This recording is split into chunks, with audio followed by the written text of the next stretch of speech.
Mbola tafiditra ao anatin'izay lafim-baovao mahakasika ny fiara-miasan'i Madagasikara amin'ireo firenena amin'ny teny frantsay izay hatrany dia vonona manome tosika ny fampandrosoana ny posta malagasy ny posta vietnamiana nisy ny fifanarahana natao soniny maraina teo teny Antaninarenina teny manome tosika ihany koa ny avy ao anivon'ny fiombonan'ireo posta ty Afrika na ilay antsoina hoe Union Panafricaine des Postes.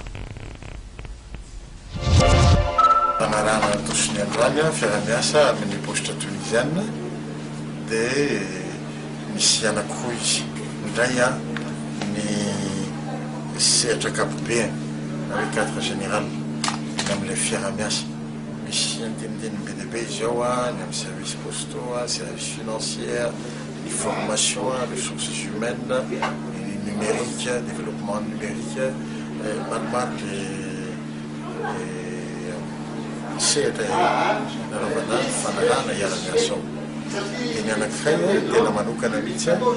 dia fifandefasam-bola eo amin'ny firenena roa dia Tunisie sy Madagasikara zany na transfert d'argent mazatra antsika izay ny anankiray zay ka tiako manamarika ihany hoe poste tunisienne anisan'ny sangany ty Afrika raha tsy matsiro zany hoe eran-tany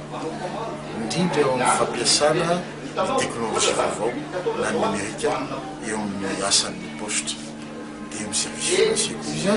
tena matanjaka be ka izay traikefan'izay laitsika izy malana sikoly fampiofanana mpiasa afinetagnaiko izay nisokatra tamin'ny firenena aby teo aloha sy ny teny frantsay dia zao izy mba sokatra teatsiko dia anana izy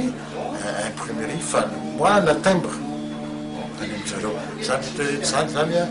mety azona miara-miasa daholo raha ohatra ataontsika hoe anao timbre amoaka timbre fosotsika dia inona izy fa Tunisie tsy anao sady lafo be eo atsika zay ao anatin'izay to fiara-miasa zay